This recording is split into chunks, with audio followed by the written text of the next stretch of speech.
Assalamualaikum warahmatullahi wabarakatuh. Perkenalkan, saya Wahyu Sugiarto dari SMP 1 Atap Negeri 7 Biak Timur, Kabupaten Biak Numfor, Provinsi Papua. Saya akan memaparkan tugas akhir level 3, kreasi membuat video pembelajaran tentang sel tumbuhan pada materi SMP. Selamat menyaksikan. Sasaran dan tujuan. Sasaran video pembelajaran ini adalah siswa SMP kelas 8. Tujuannya adalah diharapkan dengan adanya video pembelajaran ini, siswa mampu lebih berinovasi, bekerja sama atau berkolaborasi, jujur dan bahagia. Pengantar. Bagaimana susunan tubuh tumbuhan? Sama seperti hewan, tumbuhan juga terdiri atas sel. Tumbuhan tingkat rendah seperti ganggang hijau biru itu terdiri atas satu sel saja, sedangkan tumbuhan tingkat tinggi itu mempunyai ribuan bahkan triliunan sel yang ada di dalam tumbuhan tersebut. Struktur tubuh tumbuhan tersusun dari batang, akar, dan daun. Jika kita ambil daun dan kita sayat kemudian amati di bawah mikroskop, akan tampak beberapa macam jaringan penyusunnya. Jaringan adalah sekumpulan sel yang mempunyai bentuk dan fungsi yang sama. Di dalamnya terdapat organel-organel pengisi, antara lain kloroplast merupakan organel yang berfungsi melakukan fotosintesis yang mampu merubah energi matahari menjadi energi kimia. Organel khas lainnya yang dimiliki tumbuhan adalah vakuola, yaitu berfungsi untuk menyimpan makanan. Kompetensi yang diharapkan adalah 1. Membedakan sel prokaryotik dan eukariotik. 2. Menyebutkan organel-organel sel yang ada dalam tumbuhan, menyebutkan macam-macam plastida, menjelaskan proses terbentuknya vakuola, menjelaskan letak noktah dan fungsinya, menunjukkan tempat terjadinya reaksi terang dan reaksi gelap, dan nomor 7 terakhir adalah menjelaskan fungsi glikosom.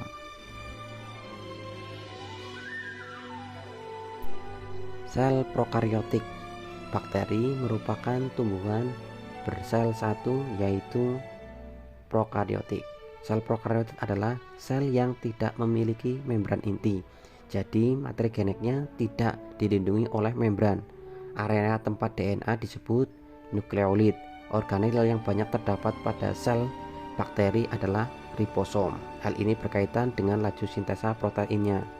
Organisme yang tergolong prokaryotik adalah bakteri dan ganggang biru. Sel bakteri dilindungi oleh membran sel. Di luar membran sel terdapat dinding sel yang kaku atau keras menyerupai jeli. Sebagian bakteri memiliki alat gerak berupa flagel yang jumlahnya bervariasi. Dinding sel. Dinding sel merupakan pelindung yang hanya dimiliki oleh sel tumbuhan. Selain sebagai pelindung, dinding sel juga berfungsi mempertahankan bentuk dan melindungi dari penyerapan air yang berlebihan. Dinding sel terdiri atas selulosa dan protein. Sel muda mula-mula membentuk dinding primer yang tipis, kemudian akan membentuk dinding sekunder sampai pertumbuhannya berhenti. Antara dinding sel satu dengan sel yang lainnya dihubungkan oleh lamela tengah. Lalu lintas antar sel, beberapa bagian dinding membentuk celah yang dinamakan plasmodesmata. Yang ditunjuk ini adalah dinding sel, kemudian ada sitosol, dan yang di tengah adalah lamela tengah.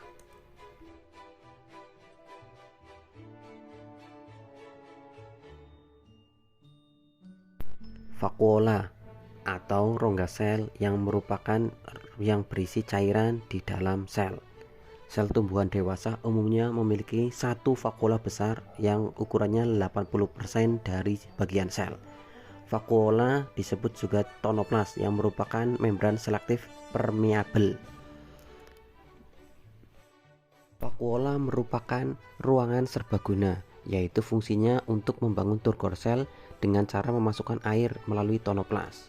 Ini merupakan tempat penyimpanan senyawa organik dan anorganik seperti protein, butir pati, sukrosa, garam mineral, pigmen merah dan biru, serta fruktosa yang sewaktu-waktu dapat digunakan oleh sitoplasma. Beberapa tanaman juga menggunakan vakuola sebagai tempat pembuangan sisa metabolisme, karena vakuola kadang-kadang menghasilkan enzim hidrolitik yang berperan seperti lisosom di sel hewan. Tanaman karet adalah salah satu tumbuhan yang memanfaatkan vakuola sebagai tempat penyimpanannya, yaitu lateks yang disebut sebagai lasifer. Plastida adalah organel yang menghasilkan 3 warna pada sel tumbuhan, yaitu kloroplas, leukoplas, dan kromoplas. Kloroplas itu berwarna hijau pada daun disebut klorofil. Leukoplas itu terdapat 3 fungsi yang membedakannya. Amiloplas berfungsi amilum, eloplas berfungsi menghasilkan lemak, protoplas menghasilkan protein. Kloroplas adalah plastida yang mengandung klorofil, karotenoid, dan pigmen fotosintesis lain. Macam-macam klorofil adalah sebagai berikut: klorofil A, klorofil B, klorofil C, dan klorofil D. Masing-masing mempunyai warna yang berbeda. Seluruh kloroplas terdiri atas 2 membran. Proses fotosintesis terjadi dalam kloroplas, yaitu letaknya di tilakoid pigmen klorofil yang berperan untuk menangkap sinar matahari dalam reaksi terang. Kemudian reaksi gelap berlangsung di dalam stroma dengan menggunakan energi kimia hasil reaksi terang. Organel peroksisom dijumpai hampir semua sel eukariotik yang mengandung beberapa enzim, terutama enzim katalisase. Pada sel tumbuhan, peroksisom selalu berdampingan dengan kloroplas dan berperan dalam fotosintesis yang berfungsi untuk mengkatalisis perombakan hidrogen peroksida, yaitu H2O2 menjadi H2O plus O2. Glioksisom adalah organel yang mirip dengan peroksisom, hanya ditemukan pada sel tumbuhan. Glioksisom itu berperan dalam menyediakan energi pada masa perkecambahan sampai biji tersebut berubah menjadi tumbuhan yang mampu berfotosintesis.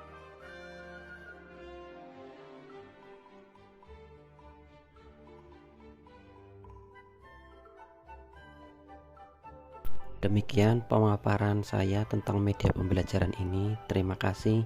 Wassalamualaikum warahmatullahi wabarakatuh.